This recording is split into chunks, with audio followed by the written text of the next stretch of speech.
हाँ जी, good morning all and welcome back. आज स्टार्ट करने वाले हैं हम बेलमेंट एंड प्लेज अपने फास्ट ट्रैक बैच में समरी नोट से। बेलमेंट और प्लेज शुरू कहां से हो रहा है मेरे लाल? सेक्शन 148 और खत्म कहां पे होगा? 181 पर। ठीक, बेलमेंट, बेलर, बेली डिफाइन है कौन सा सेक्शन है मेरे लाल? 148, जहां पर इन तीनों को डिफाइन किया गया।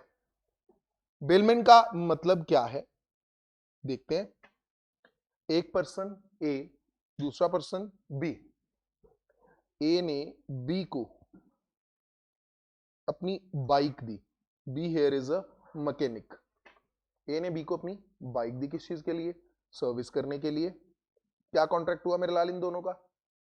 ए बी को बाइक सर्विस करने के लिए देता है, बी निर्धारित समय में उस बाइक को सर्विस कर देगा, उसके बदले में क्या ले लेगा इससे? Charges, repair charges, service charges, whatever. अब इसमें कुछ बातें सोचने लायक है। क्या बी उन गुड्स को पर्सनल यूज कर सकता है? पर्सनल यूज कर सकता है? यस और नो? नो। क्या उन गुड्स में कोई चेंज करेगा वो? हाँ कि ना? यस। कौन सी चेंज? जो ए और बी के बीच तय हुई है। उसने बोला था एग्जाम्पल के लिए, सर इसका साइलेंसर चेंज कर देना, तो क्या वो साइलेंसर चेंज करेगा? Yes sir. उसने नहीं बोला था कि सर इसके वो हेडलाइट ये वो चेंज कर देना, क्या वो कर सकता है? No sir. जब वापस करेगा तो क्या सेम बाइक वापस करेगा? सुनने में अजीब लग रहा है सर, कैसी बातें कर रहे हो, लेकिन लॉ मेकर ने बताया। हाँ कि ना? क्या सेम बाइक वापस करेगा या कोई और बाइक वापस कर सकता है? No sir, same. Okay, now same bike वापस करेगा, पर्सनल यूज नहीं कर सकता।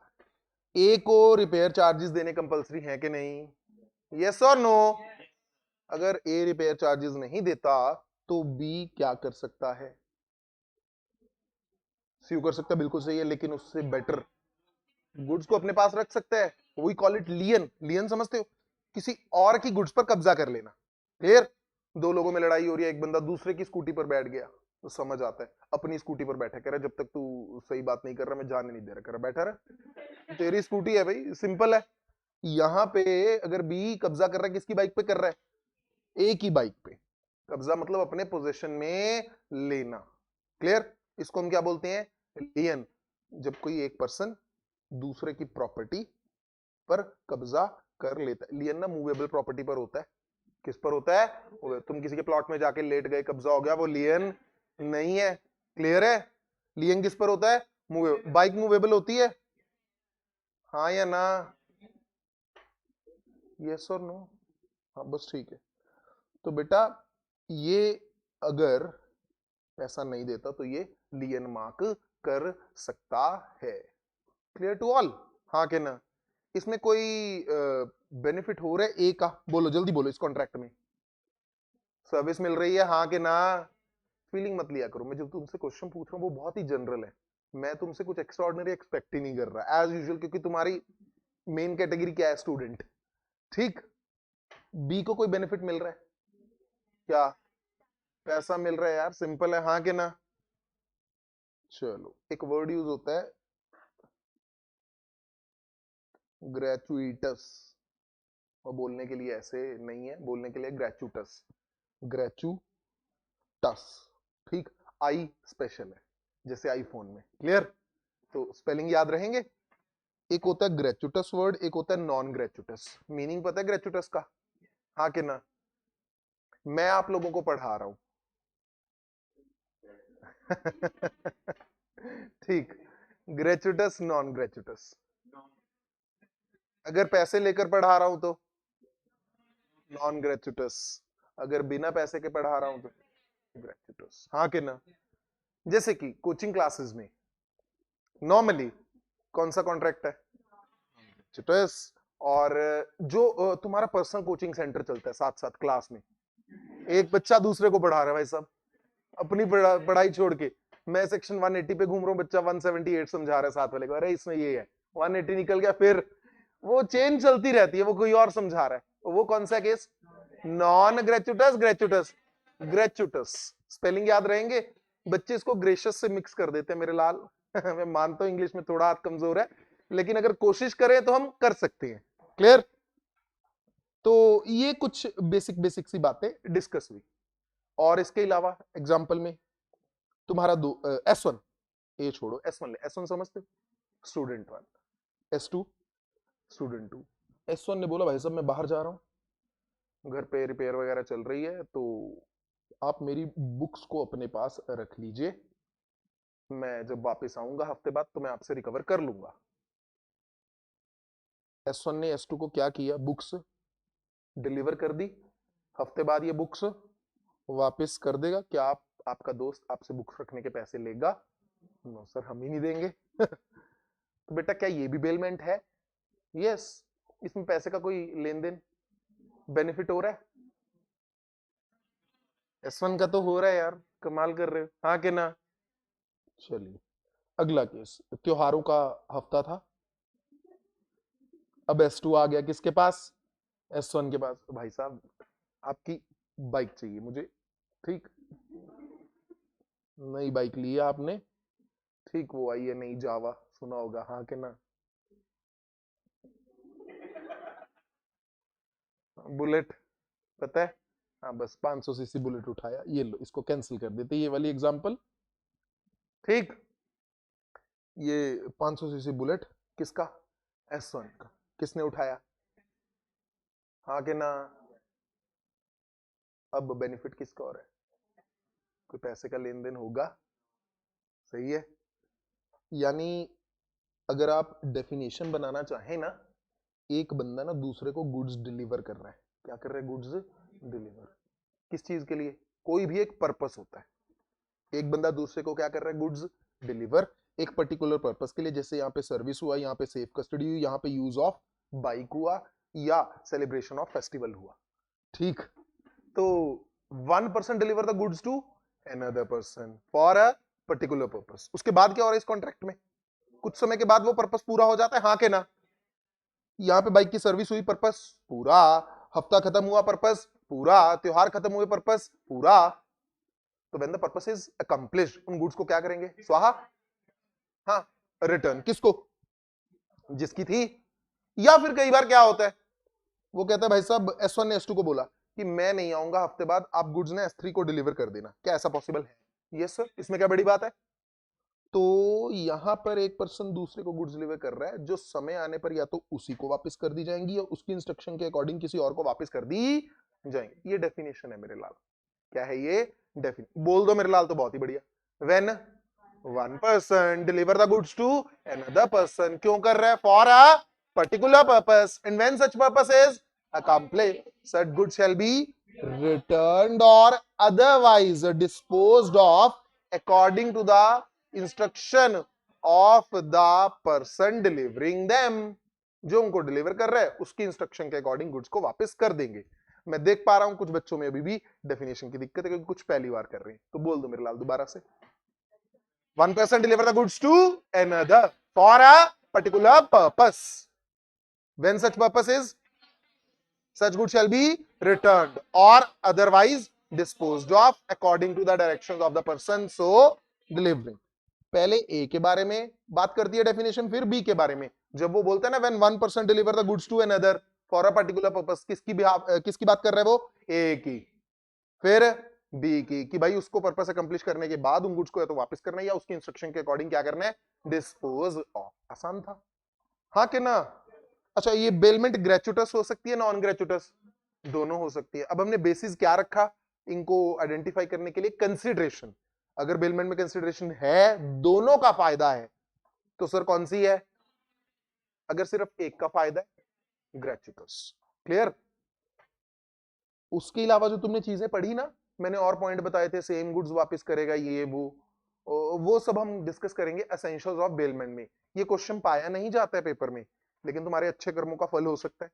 सुबह जाते हुए कुत्ता पास में आया, तुम खाने के लिए कुछ लेके जा रहे थे, तुमने उसको डाल दिया, राइट? घर वाले बोलते हैं ना बेटा सेवा वेवा करते रहो जानवरों की। तुम्हारे अच्छे कर्मों के फल से ऐसा क्वेश्चन गलती से आ सकता है। What do you mean by bailment? What are the essentials of bailment? कितने नंबर के लिए? 12? नहीं नहीं नहीं,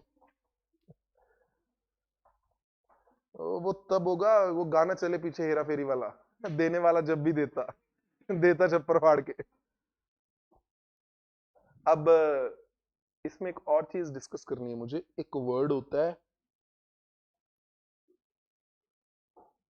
पोजीशन, एक और वर्ड होता है कस्टडी। फर्क पता है दोनों में?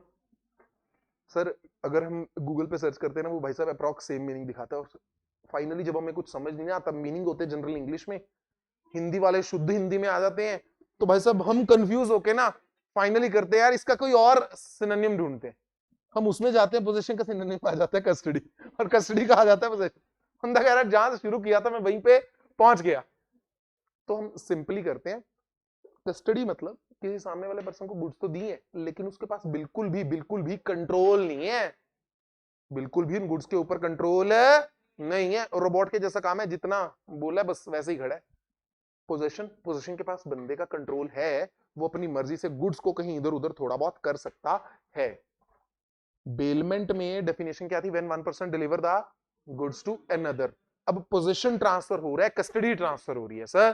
पोजीशन ब्रॉडर मीनिंग किसका है? पोजीशन मतलब गुड्स भी हैं और कंट्रोल भी है, गुड्स का ट्रांसफर भी और उसका कंट्रोल भी है। यहां पे कंट्रोल मिसिंग रहेगा चाहे गुड्स ट्रांसफर कर दी। एग्जांपल के लिए सर, सर्वेंट को गुड्स दी, कस्टडी के पोजीशन कि भाई साहब पकड़ जरा, ये मैंने जाना है एयरपोर्ट, थोड़ी देर इसको पकड़, मैं खाना वाना खा के आ रहा हूं। हाँ जी, कस्टडी है कंट्रोल है? कस्टडी है, पोजीशन सॉरी। अब तुमने ये गुड्स लॉकर रूम में जमा करवाई, या फिर एयरपोर्ट पर जैसे तो तुम्हारा वो बैग ले गए, कस्टडी पोजीशन।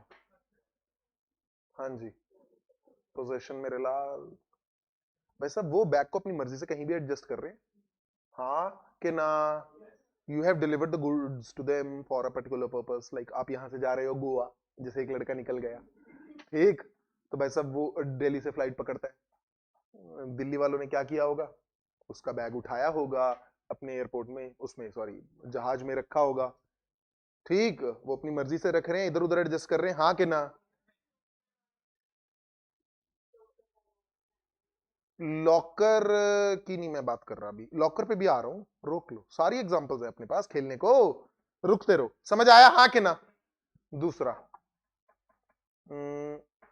तुम लोगों ने बैंक में नोट्स जमा करवाए, पैसा जमा करवाया, ठीक, 51,000 का इनाम था तुम्हारे घर वालों की तरफ से। पास होने पर तुमने जी तोड़ मेहनत की इन 2 महीनों में, और जैसे ही 51,000 का इनाम आया, बच्चा बैंक में खड़ा है, बच्चे को याद आया मैंने कुछ महीने पहले क्या पढ़ा था, 148। बच्चे के दिमाग में यार अचानक से आ रहा है, यार ये क्या मैं बेलमेंट कर रहा हूं कि नहीं कर रहा? बोलो बेटा, कर रहा है कि नहीं? नहीं मेरे लाल, जब तुम बैंक से वापस लेने जाओगे पैसे, तो क्या बैंक वाले सेम नोट दे देंगे? सोचो जरा। बेलमेंट में मैंने क्या बोला था जब मैं पूछ रहा था ना, क्या वो सेम बाइक वापस करेगा बच्चे को? कैसा क्वेश्चन पूछ रहे? तो वही देगा सर, कमाल है। हम बुलेट डिलीवर करके आए, हमें मोपेड थोड़ी पकड़ा देगा, चल मेरी लूना टुक टुक टुक। भाई साहब बैंक वाले तुम्हें सेम नोट वापस करते हैं? बोलो। चाहे बैंक वालों को नोट्स पर कंट्रोल है, चाहे तुमने गुड्स ट्रांसफर की है, हाँ के ना? लेकिन कहां दिक्कत है? सेम गुड्स वापस नहीं आएंगी, हाँ या ना? और दूसरी चीज, गुड्स का मतलब क्या है? गुड्स गुड्स करते जा रहे हो सर। गुड्स गुड्स करते जा रहे हो, गुड्स का मतलब मूवेबल प्रॉपर्टी। इसके लिए हमने, इसका एक रिश्तेदार है, इसका एक बेटा है, कौन? Sale of goods act. Clear है? छोटा इंडियन कॉन्ट्रैक्ट एक्ट, बड़ा इंडियन कॉन्ट्रैक्ट एक्ट नहीं है। जैसे तुम एग्जांपल में लेते हो, बेटा कौन होता है? छोटा ए, वो नहीं है। यहां पर इसने क्या काम किया? अपने बेटे, कौन? Sale of goods act. वहां से गुड्स का मीनिंग वो तुम कर चुके हो, क्या था गुड्स का meaning? Goods include every movable property, it include share, debenture, सब कुछ। शिप भी आता है सर।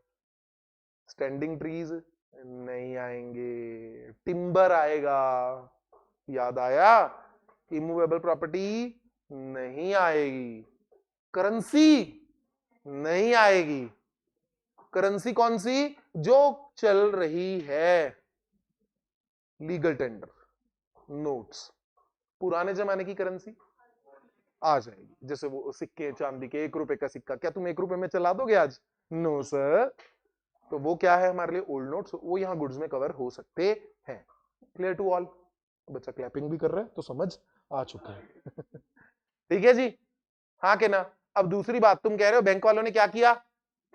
नोट्स तुमसे लिए, क्या वो गुड्स की डेफिनेशन में आ रहे हैं? नो। दोनों कारण से वो फ्लॉप हो गया फंडा। कौन कौन से 2 कारण? ना तो गुड्स में आ रहा है ना सेम है। चलो, तुमने बैंक के लॉकर में सोना रखा, सोना समझ, गोल्ड। S1 को चेन मिली, घर वालों ने सम्मानित कर दिया। अब लड़का कहां गया? या लड़की लॉकर में चेन रख, बैंक इतना बड़ा, बैंक के अंदर एक छोटा सा लॉकर। क्लियर? डायग्राम पे मत जाना मेरे लाल, वो साइजिंग की दिक्कत है। अब बोलो जरा जल्दी से, क्या ये बेलमेंट है कि नहीं है? Yes sir. लॉकर का मैं एक बेसिक सा फंडा बता दूं। लॉकर की 2 चाबियां होती हैं, एक की किसके पास रहेगी? की 1 S1 के पास, की 2 बैंक के पास। जब ये दोनों कीज का आपस में मिलन होगा तो जाकर लॉकर खुलेगा। ठीक? तो भाई सब बैंक वाले चाकर भी इसके साथ कुछ छेड़छाड़ कर सकते हैं। ऐसा तो नहीं तुम अगली बार गए, जो अंकल लॉकर खुलवाने आते वही तुम्हारी चेन डाल के घूम रही है। नहीं सर, पॉसिबल ही नहीं है। तो ये क्या है? कस्टडी। उनके पास कंट्रोल नहीं है। सिर्फ गुड्स की डिलीवरी नहीं, मुझे साथ में क्या चाहिए? पोजीशन। Clear to all? और तुमने कार पार्क की, पार्किंग में लगाई, कार पार्क में नहीं खड़ी, कहां गई? पार्किंग में। पार्किंग में कार लगाई, चाबी जेब में डाली, आ गए बेटा। बेलमेंट है कि नहीं? कंट्रोल है उसका। गुड्स की डिलीवरी तो है, कार गुड्स में आते, गुड्स की डिलीवरी तो है, लेकिन क्या उसका कंट्रोल है? No sir. वेले पार्किंग सुना होगा, हाँ कि ना? तुम गए भाई साहब, बंदा आता है, बंदा जब पहली बार वेले पार्किंग करता है बड़ा डर लगता है। नई नई गाड़ी खरीदी हमने, चले गए होटल में, बढ़िया होटल ऊपर से, अब आया कहता जी आ जाओ बाहर आ जाओ। मैं कहे चेकिंग होगी? कह रहे जाओ। मैं कहे गाड़ी? भाई साहब वो आपको एक छोटी सी पर्ची पकड़ा देते हैं, मन में डर लगा रहता है ये पर्ची गुम ना हो जाए। मम्मी साथ में होती है, ऊपर से कपड़ों में धुल गई, कहानी खत्म। तो सर वो छोटी सी पर्ची तुम्हें दे देंगे वैले पार्किंग में, वो तुम पर्ची उनको दोगे, जब भी वो आपको कार लाकर दे देंगे। कहाँ कार खड़ी है, आगे हो रही है, पीछे हो रही है, कहाँ घूम रही है, उनको ही पता है। तुम्हारी प्यारी कार उनके सुपुर्द है। अब बेटा क्या गुड्स डिलीवर हुई? क्या कंट्रोल है? क्या बेलमेंट है? बात ही करते। Clear to all? और गेम खेलते हैं। तुमने सोने का बिस्कुट दिया, क्या दिया? सोने का बिस्कुट। बदले में उसने तुम्हें ज्वेलरी बनाकर दे दी, बदले में ज्वेलरी बनाकर दे दी गई, क्या बेलमेंट है कि नहीं? बोलो बेटा यस और नो। गया क्या था? बिस्किट। आ क्या रहा है? बट वो ज्वेलरी तुम्हारी इंस्ट्रक्शन के अकॉर्डिंग बनी कि अपनी मर्जी से ही? फिर गुड्स चेंज हो सकती हैं, yes as per the instruction. किसकी? जो बंदा डिलीवर कर रहा है। जो बंदा डिलीवर करता है गुड्स, उसको क्या नाम है? बेलर। OR पहले, जिसको डिलीवर की जा रही है बेली। क्लियर है? बेली समझते हो ना? BAIL, पंजाबी वाला नहीं है बेली दोस्त। तो ये चीज का भी ध्यान रखना। कस्टम पता है? कस्टम, तुम वो बप्पी लहरी बन के घूम रहे थे एयरपोर्ट पे, दुबई से आए, सोना ही सोना। ठीक, कस्टम वालों ने बुला लिया, भाई साहब इधर आ जाओ। इनकी ड्यूटी की स्लिप दिखा देते तो बेटर था। बच्चे के पास कोई स्लिप नहीं है, घबरा के बच्चे स्लिप हो गया। अब उन्होंने आराम से तुम्हारी ज्वेलरी अपने पास जब्त कर ली, लियन मार्क कर लिया, याद है? अब बेटा वो जो ज्वेलरी पर लियन मार्क हो गया, ज्वेलरी जब्त हो गई, क्या वो बेलमेंट है कि नहीं है? है बेलमेंट। गुड्स डिलीवर हुई कि नहीं हुई? यस। क्या उनका इन गुड्स पर कंट्रोल है? कल को तुम ड्यूटी नहीं पे करते, क्या वो इनके साथ खेल सकते हैं? यस। क्या वो इसको बेच सकते हैं? यस। कस्टम की ऑक्शन होती है, हाँ मेरे लाल। तो सर ये भी क्या है? बेलमेंट। ये भी क्या है? बेलमेंट। Clear to all? तो बेलमेंट का हमारा एसेंशियल्स का काम खत्म और डेफिनेशन खत्म।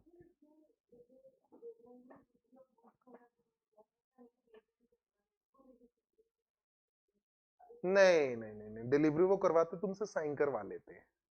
Delivery as per legal rules हो रही है। ये थोड़ी है तुमको मैं तो डिलीवरी कर ही नहीं रहा, मेरी तरफ से बेलमेंट ही नहीं है। नहीं, साइन तो वो करवाते। घर पे इनकम टैक्स, अब मूवीज में देखा होगा ना आप लोगों ने, घर पे इनकम टैक्स की रेड भी पड़ती है।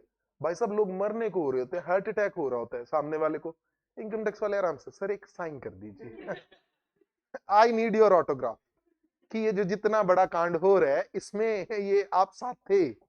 सही है। डिलीवरी है। यहां पर हम डिलीवरी का मतलब भी समझे। डिलीवरी कितनी तरह की है मेरे लाल?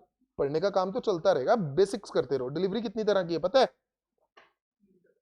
3 तरह की। सेल ऑफ गुड्स एक्ट कहता है, कॉन्ट्रैक्ट एक्ट कहता है शॉर्ट में खत्म कर, या तो एक्चुअल है या तो नहीं है। जो एक्चुअल है एक्चुअल है, नहीं है कौन सी है? कंस्ट्रक्टिव। तुम सेल ऑफ गुड्स एक्ट में एक और करते थे, कौन सी? सिंबॉलिक। एक्चुअल डिलीवरी समझ पा रहे हो? मैंने ये पेन डिलीवर करना है बच्चे को ये क्या हो गई? Physical delivery. क्लियर है? हाँ कि ना? मान लीजिए मैंने पेन उधर डिलीवर करना है, मैंने इनको पकड़ा दिया कि भाई साहब आप उनको डिलीवर कर देना। उन्होंने भी आपको फोन पे कर दिया, भाई साहब मैं आपके बिहाफ पर ये पेन होल्ड करके बैठा हूं। कौन सी डिलीवरी? Constructive delivery. क्लियर है? गाड़ी डिलीवर करनी थी, आपको चाबी पकड़ा दी गई। ठीक है ना? वो फोटोज आती है ना, हाँ जी वो गाड़ी खरीद रहा है, इधर वाले ऐसे चाबी, ऐसा तो नहीं है वो गाड़ी उसकी गोद में दे रहा है। कौन सी डिलीवरी है? सिंबॉलिक। तो भाई साहब या तो डिलीवरी कौन सी है? एक्चुअल या constructive. Delivery can be made by doing, section 149 बोलता है। अभी तुमने कौन सा पढ़ा था? 148। 149 बोलता है delivery can be made by doing anything which has the effect. वो बहुत ही ब्रॉडर स्कोप में है। क्या बोला? Delivery can be made by doing anything, कुछ भी करो बस डिलीवरी होगी। विच has the effect of putting the goods in the possession of the intended bailey or his agent, that is the person authorized to receive the goods on his behalf। बच्चे clapping भी कर रहे हैं, मतलब समझ आ गया। Clear है? चलिए रीडिंग का काम। Bailment is the delivery of goods by one person to another for a particular purpose upon a contract that they shall, when the purpose is accomplished, be returned or otherwise disposed of according to the direction of the person delivering them। जो deliver कर रहे हैं उसका नाम baler. और ये किससे बना है? फ्रेंच वर्ड बेलियर से। ऑब्जेक्टिव के लिए गलती से पूछा जा सकता है। ठीक, इसका मतलब क्या है? To deliver. नाम क्या है? फ्रेंच वर्ड कौन सा? बेलियर। क्लियर है? एसेंशियल ऑफ बेलमेंट कहता है कॉन्ट्रैक्ट होता है, कॉन्ट्रैक्ट एक एक्सप्रेस होता है, एक इंप्लाइड, कोई भी हो सकता है। कंसिडरेशन, कंसिडरेशन जरूरी है? No consideration is necessary. Delivery of goods जरूरी है? डिलीवरी ऑफ मूवेबल, इमूवेबल नहीं, मनी नहीं। मनी का मतलब करेंसी इन सर्कुलेशन में बी एक्चुअल, एक्चुअल मतलब फिजिकल डिलीवरी, कंस्ट्रक्टिव मतलब doing anything which has the effect of putting the goods in the possession of the bailee और his agent. Purpose, goods को deliver करने का कोई पर्पस है? हाँ कि ना? Yes. Possession, bailment involve change of possession. क्या गुड्स सामने वाले की हो जाती है? नो सर, ऑनरशिप नहीं ट्रांसफर हो रही। क्या ट्रांसफर हो रहा है? सिर्फ possession. And bailor continues to be the owner, but a person having a custody without the possession cannot be the owner। हाँ कि ना? नहीं नहीं, यहाँ पे ठीक करो, बेटर वर्ड करो, can not be a bailee. Bailee कर लो।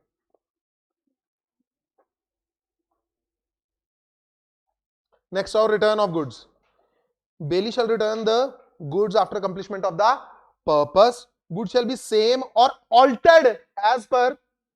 altered समझ रहे हो ना क्यों बोला उसने? जैसे सोने के बदले में क्या मिला? गोल्ड बिस्कुट के बदले में क्या मिला? ज्वेलरी। ये नहीं है सेम, तुमने ही बोला था क्या बना दो उसकी? ज्वेलरी। उसके बाद गुड शैल बी सेम ना तो एक्सचेंज हो, एक्सचेंज की एग्जांपल बैंक नोट्स, हाँ के ना। हायर वैल्यू, हायर वैल्यू की भी नहीं, लालच मत कर जाना। छोटे होते वो कहानी सुननी थी ना, वो लकड़हारे वाली, उसकी वो कुल्हाड़ी गिर जाती है, हाँ के ना। भाई साहब वो पेड़ काट रहा होता है, नदी में कुल्हाड़ी गिर जाती है, देवता प्रकट होता है, शुम शुम ये बेटा तेरी कुल्हाड़ी है सोने वाली, कहते नहीं। फिर आते हैं कहते चांदी वाली तेरी है, कहता नहीं। तो भाई साहब लास्ट में आते हैं लकड़ी वाली, कहते हैं हाँ उसी की है, कहता हाँ जी ये मेरी है, तो वो उस खुशी में तीनों कुल्हाड़ी दे देते हैं। क्लियर है? तो भाई साहब ये तुम लालच नहीं करोगे, क्लियर है? तुम्हें बदले में सोने वाली कुल्हाड़ी मिल रही है, क्या बेलमेंट मान सकते हो? No sir. चांदी वाली नो, लकड़ी वाली यस। नो क्यों भाई? यस। भाई साहब सेम तो लेनी है गुड्स वापस, हाँ के ना?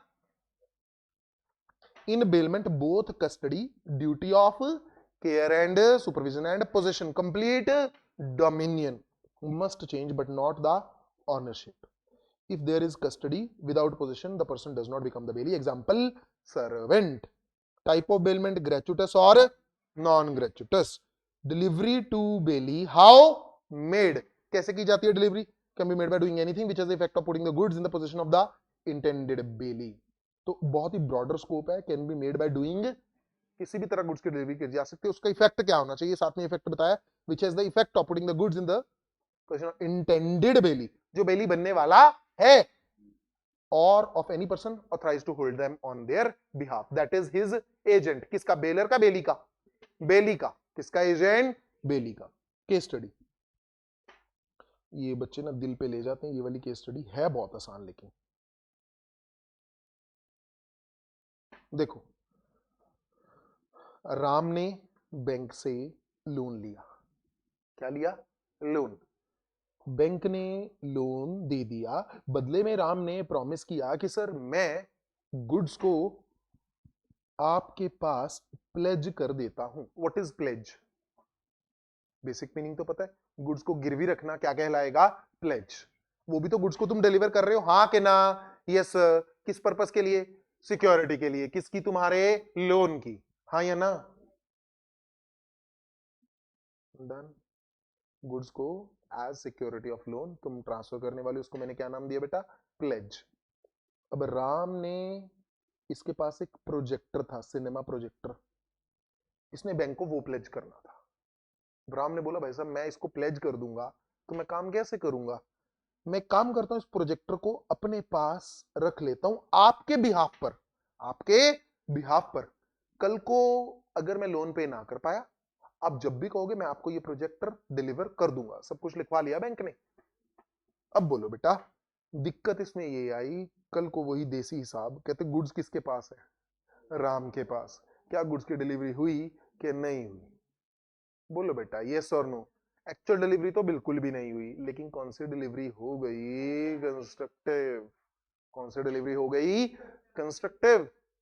यहां पर राम चाहे लोन ले चुका है, लेकिन फिर भी ये क्या बन गया? बैंक का agent, person authorised to hold the goods on his behalf. This one is bailor, this one is bailee. इस बेली का ऑथराइज्ड एजेंट कौन बन गया? राम। उसी के बिहाफ पर गुड्स होल्ड कर रहे हैं, यस सर। तो it is a valid contract of bailment, या फिर मैं बेटर वर्ड्स में कहूं तो प्लेज। क्लियर? क्या समय आने पर बैंक वाले इससे प्रोजेक्टर रिकवर कर सकते हैं? Yes sir. कौन सा सेक्शन यूज हुआ? 149। उसके बाद सर कुछ बेली की ड्यूटीज होती हैं।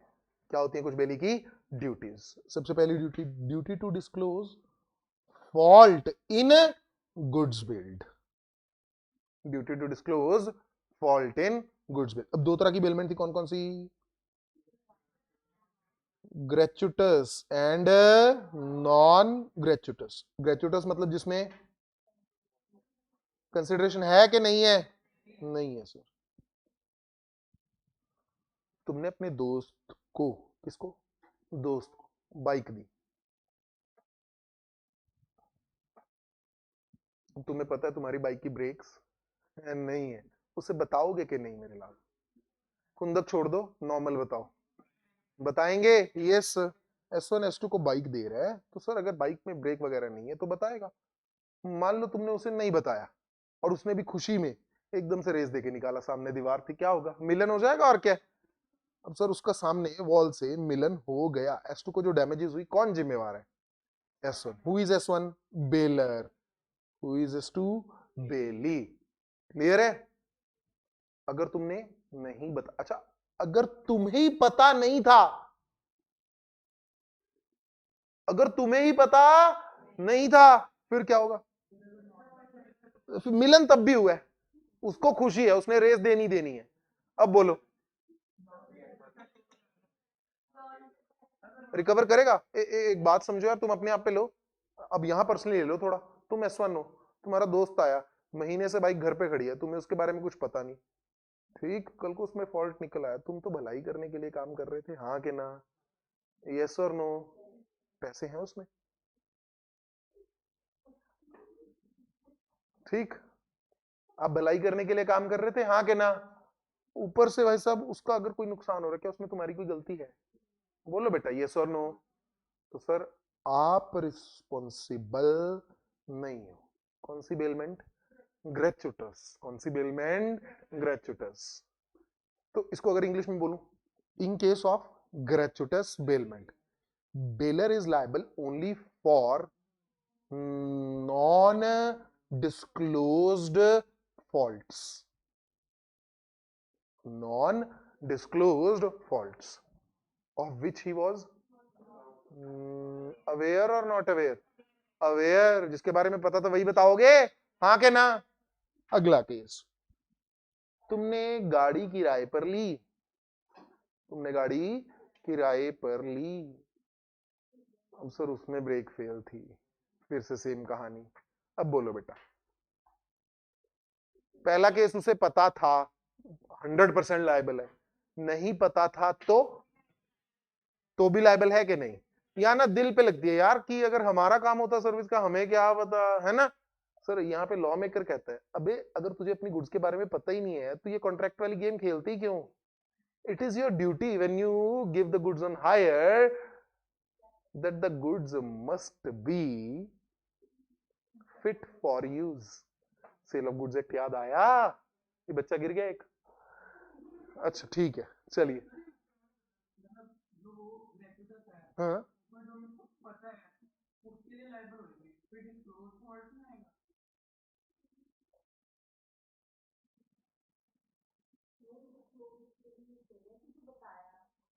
मैं इसको छोड़ दो, इसको भी छोड़ो, आते वर्डिंग रीडिंग का काम करते हैं। बात समझ आई?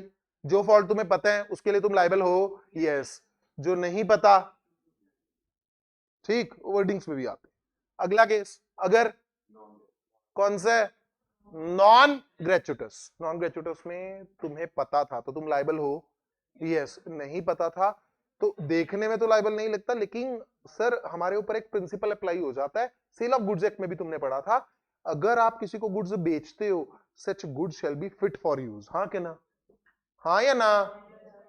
अब तुमने वैसे कोई वो जो उसमें हमने ना एग्जांपल पढ़ी थी हॉट वाटर बॉटल की, वैसा वो गर्म पानी की बोतल देता है, जैसे ही वो बोतल खोलता है बूम, उसकी वाइफ को नुकसान हो जाता है।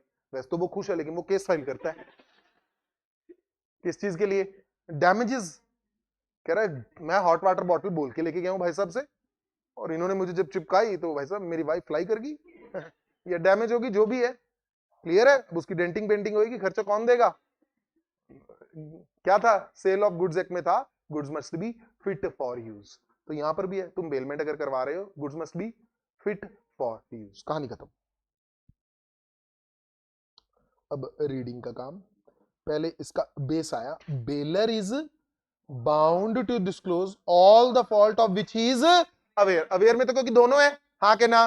तो बोलो बेटा, bailor is bound to disclose all the faults of which he is and which materially interfere with the use of goods. ये क्या है? कई बार गुड्स की नेचर डेंजरस होती है, क्लियर है? तुम अगर उनको बेलमेंट पे दे रहे हो तो बताना है।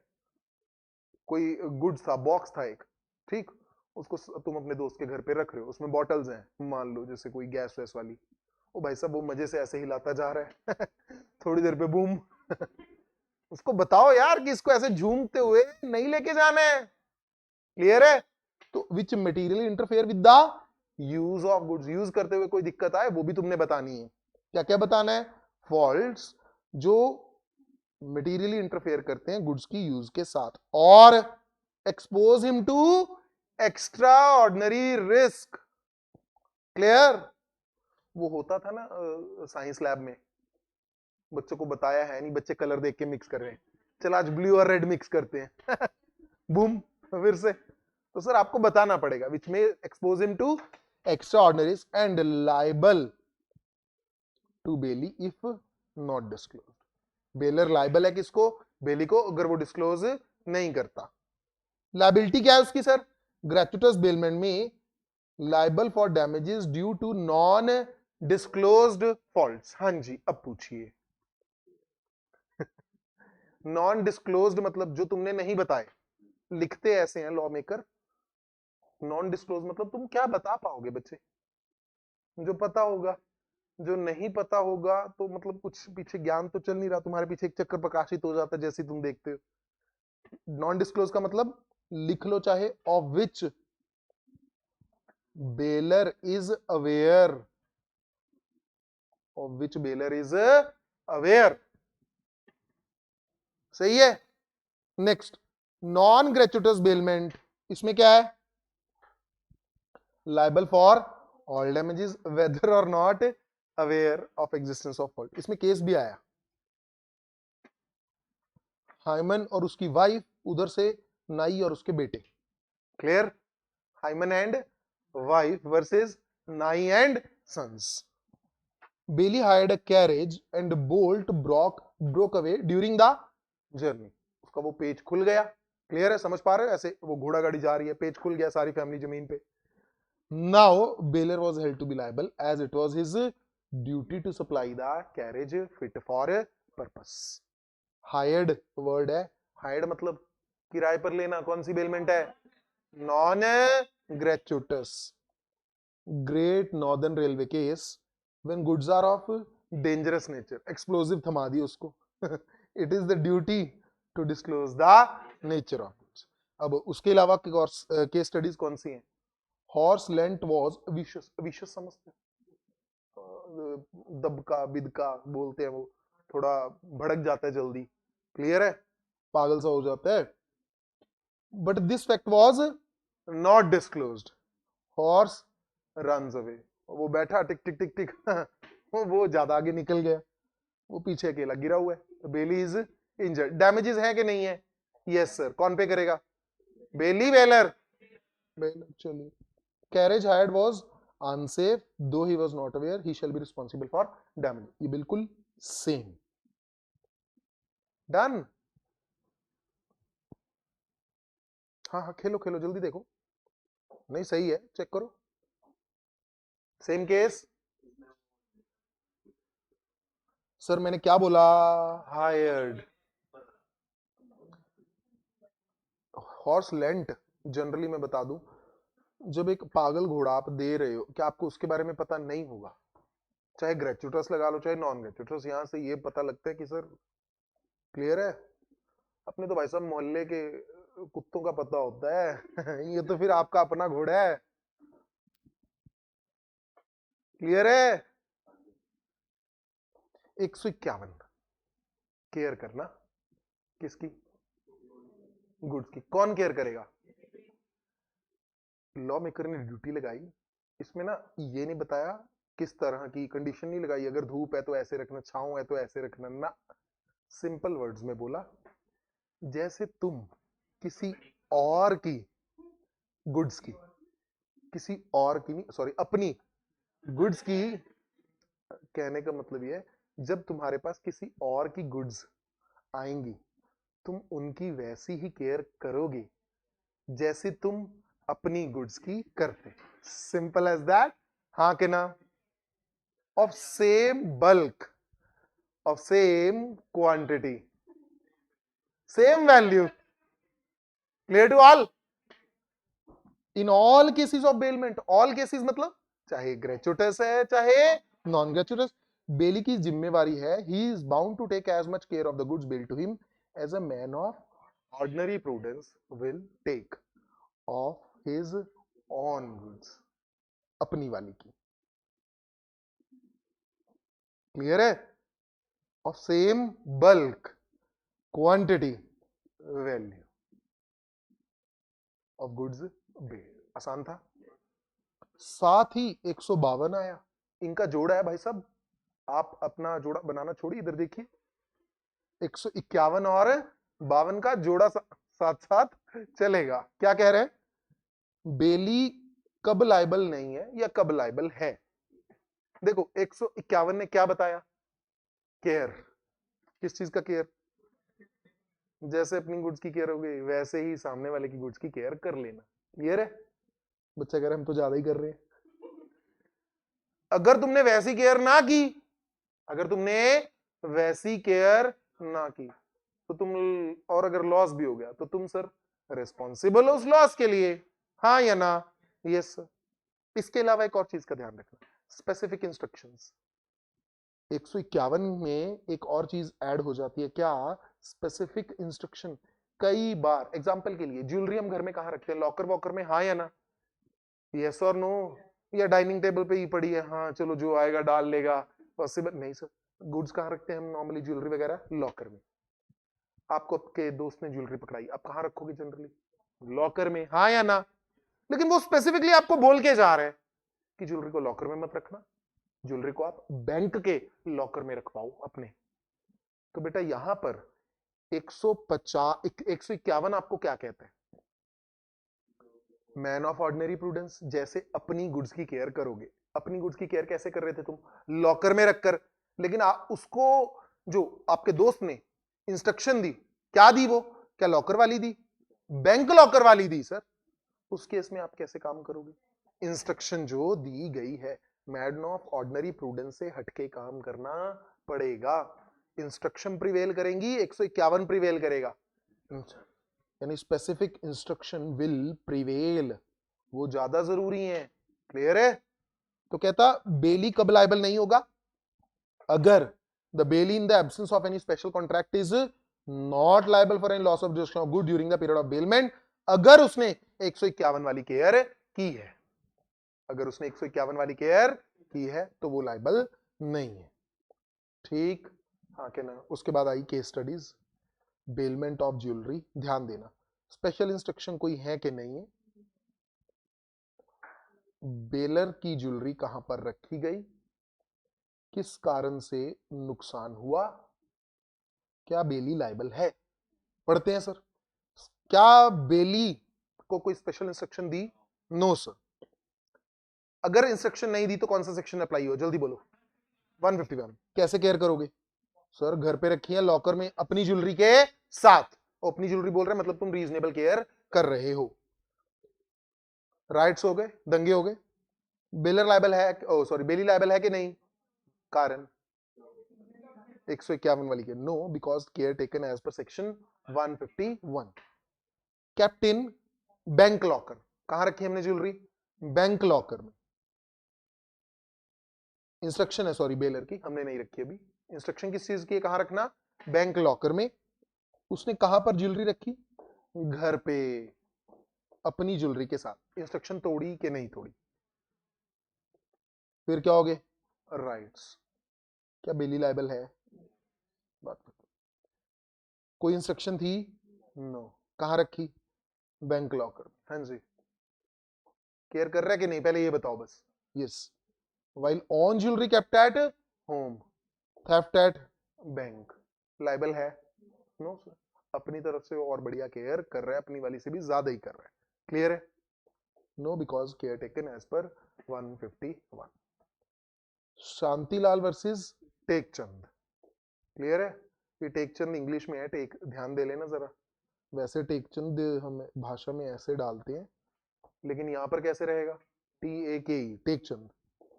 Goods deposited in godown damage due to unprecedented floods. हाँ बोलो बेटा, क्या रीजनेबल केयर है कि नहीं है, जल्दी बोलो, यस और नो।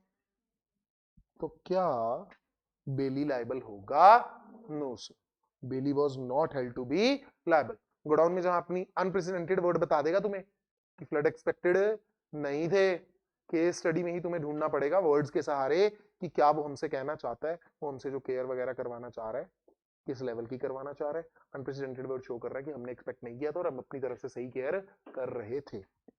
153 सर 152 की 151 और 152 साथ साथ चल रहे हैं। 152 ने खुद तो कुछ डिफाइन नहीं किया। अब ध्यान दो क्या बोल रहे हैं, कह रहा है बेली लाइबल है कि नहीं है उसके बारे में बताता है। नेगेटिव में चली इसकी डेफिनेशन, कहता है बेली इज नॉट लाइबल अगर कोई लॉस होता है बेलमेंट के दौरान, अगर 151 वाली केयर की है। तो दोनों लिंकिंग में चलेंगे सर, सही है। एग्जाम में अच्छा अगर केस स्टडी आती है तो मुझे 152 सेक्शन अकेला लिखना है, 151 भी साथ में लिखने की जरूरत है, एक से भी काम चल जाएगा। ठीक, दोनों लिख देते हो अगर समय है तो। डन, नहीं एज्यूम नहीं, फैक्ट्स के बेसिस पर। तुम्हें ऐसी केस स्टडीज ही नहीं है जिसमें तुम्हें एज्यूम करना पड़े। मैंने फैक्ट्स को शॉर्ट कर दिया काफी, पेपर तुम्हें एक्स्ट्रा ऑर्डिनरी सभी चीजें बता रहा होता है। ठीक, he kept the goods at the godown along with on goods, ऐसा कुछ दे देगा, साथ में बताएगा कि फ्लड्स हमने एक्सपेक्ट नहीं किए थे लेकिन आ गए, तो नुकसान हुआ, क्या बेली लायबल है। हम बताएंगे सेक्शन कौन सा 152 कि भाई साहब उसने 151 वाली केयर की है तो वो लायबल नहीं। 153 termination of bailment by bailee's act inconsistent with conditions. Inconsistent with conditions, conditions कौन सी, कंडीशंस ऑफ बेलमेंट। घोड़ा दिया तुमने ठीक चलाने के लिए, बढ़िया वाला समझते हो, हाँ बढ़िया वाले घोड़े समझते हो ना, वो 2-4 लाख वाले घोड़े, हाँ कि ना, 10 लाख 50 लाख वाले।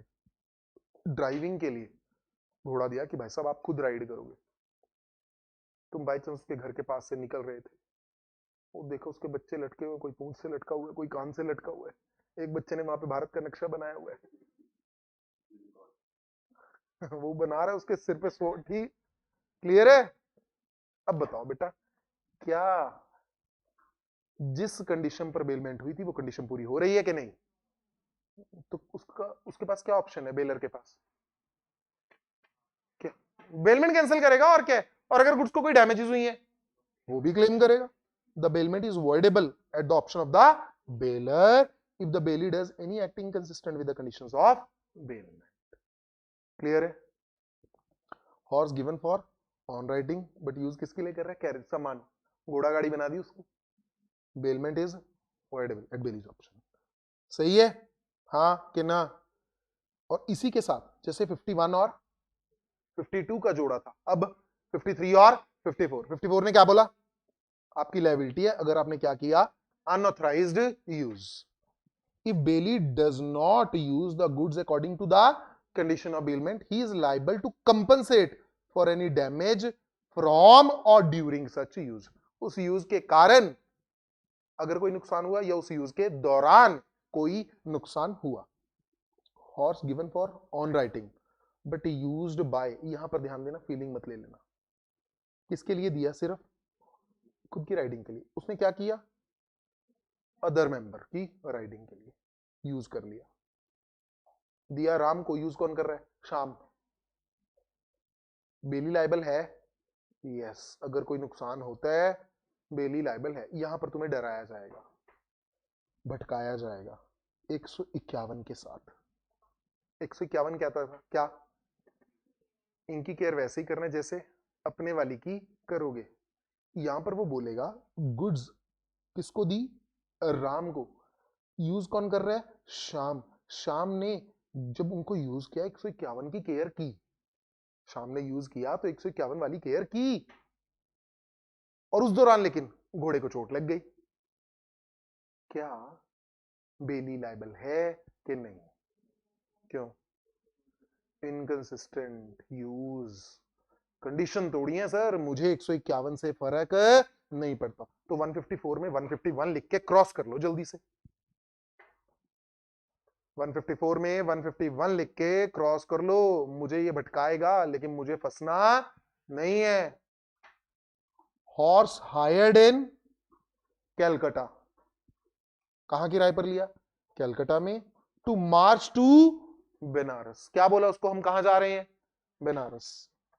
बेली rides with due care, due care समझ रहे हो कहां फंसा रहा तुम्हें, 151 में, but marches to Cuttack instead, but marches to Cuttack instead.